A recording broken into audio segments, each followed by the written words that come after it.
I'm back with another video, and today I decided to talk about the downside or the worst things about diamond painting. So basically, you get your project and you are so excited about it. A lot of times it comes like this. It's all rolled up and you open it up, you get it out, you're excited, you see all these parts.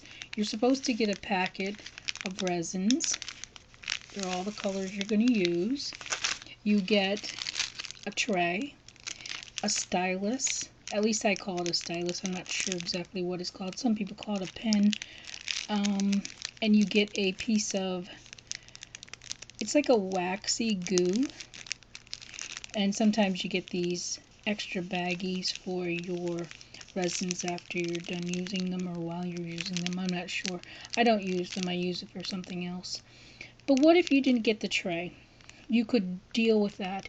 You could use any container you have, a small little container, a low ridge container, even a lid to something.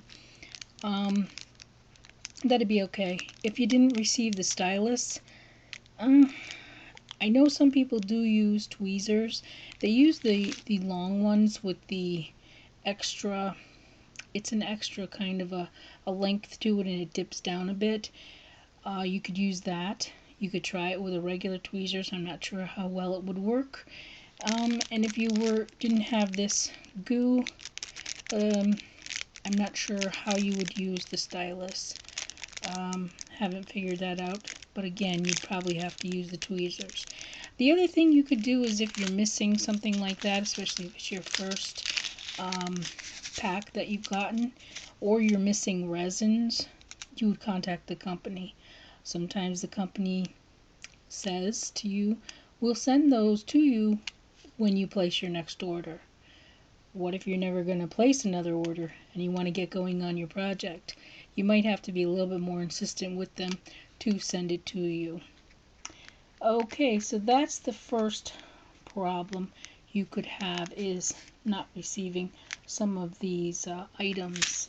The next thing that I noticed about this here is regarding the resins. Sometimes you might notice that a resin is smaller than the others. What I normally do is I set it aside because you never know. You could be short on them and you will have to use every single piece. So you don't necessarily want to toss it out. You just want to set it aside.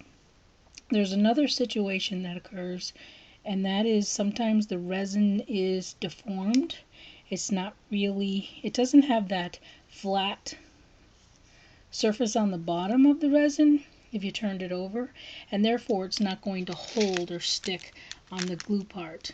So basically, if you notice that your tile is coming off, you will want to check it out and replace it with another one. Or you could put a little bit of some kind of glue right there in that one spot and push it in. You know, say for instance you already put it together, you notice when it keeps popping off, you can always put a little glue in there and then make sure you push it on. That is another downside. Sometimes when you have a full project like this one with the chickens, the glue, you'll notice, sometimes runs all the way over onto the edge here. This one doesn't have it. Maybe it has it right here a little bit. I don't know if you can see that tiny little discoloration. It's a tiny bit tacky. As you can see, it lifts up. If you have that and you're not going to get your item framed, because if you frame it, basically the mat runs up right to here. You're never going to see it. It doesn't matter if the mat sticks to it, and you're going to have a glass covering it. If you're not going to do that framing procedure, basically I would just suggest putting some kind of, you know, like clear drying glue on it. because once you put that on it, it'll be nice and hard, and there won't be any tackiness. Because if you are not going to put it in a frame, it will collect a lot of dust and it'll look always dirty in that spot. Another thing you can use is paint. You can paint over it with a white kind of a crafter's paint. One other situation that I do hear other crafters talking about, and that is when they work on a full surface type of a project, they somehow, I guess they get excited and they pull their resin or their covering up, and they want to work on just this area here, and their hands start sticking to all the parts, or even they down here at the edge, when they move back, they'll notice it's all full of fuzzes, and they get the fuzzes there because they're wearing long sleeves. So the only thing I can do to suggest on that is, one, roll up your sleeves, tie your hair back so the hair doesn't fall down onto your work surface and get stuck there. Or what I usually do when I want to work somewhere outside of the edges, I take the cellophane covering. I keep one or two from other ones, and I will put it down here like this, and just again, we'll just say that we're working on this here black and white part. I put the cellophane down here where it's not going to be, and I rest my hand on it, and then I work with it and getting the resins and putting it in, because that way it covers the glue part. It'll stick to the glue part that you're not working on, and it keeps everything protected. So that's another handy clue you can do when you want to work outside of the spot that is not, because I don't work line by line like some crafters do.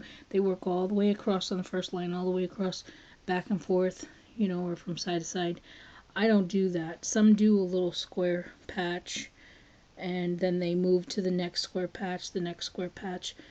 I do get, and I go faster, I find, by sticking with one color and going with it, and then I'll travel over to this one and do the same one color, this one, add in the one color, and wherever I find them, I go and I'll add in that same color until I'm totally done, or I don't see any more of that particular color. So that's a trick that I do. Now, the last thing that I want to mention about, and I find is the downside of this craft of diamond painting, is the size.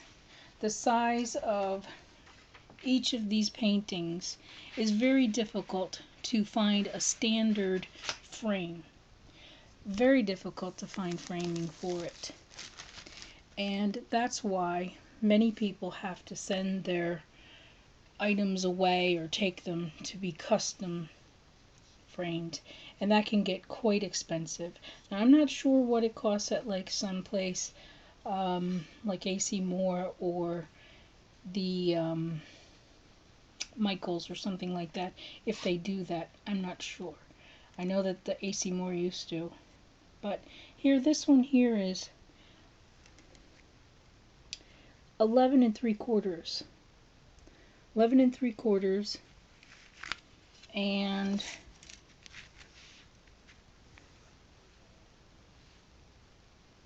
$16, and I'm not sure what that is, or I mean $15, and it's not even 3/4, because 3/4 would be here, so it's just one little notch, and I don't know how you do that.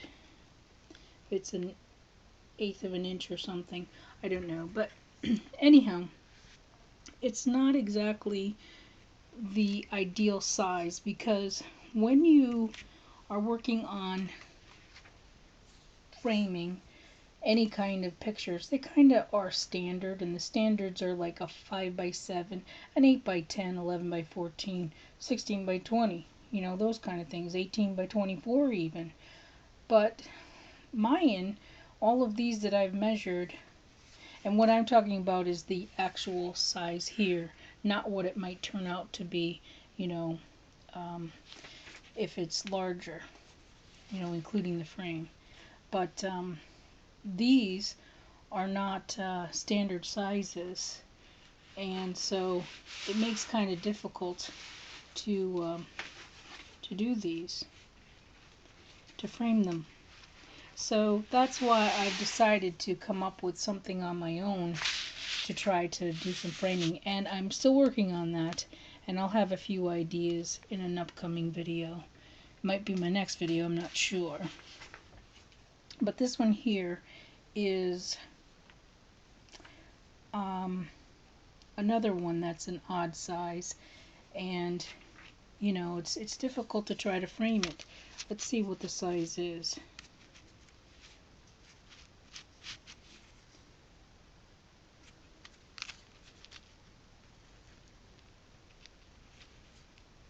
So it's 9 3/4. You can see because 10 is right here, and it's 9 3/4 by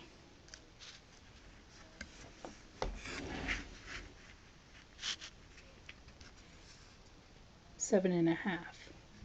So that's a very odd size. So you definitely would have to take it and get it custom framed, and that takes a lot. You know, it's very expensive, at least I've found, and so I don't know. That to me seems like the downside of diamond painting. Okay, so that's going to be it for this particular video. We'll catch you in the next one.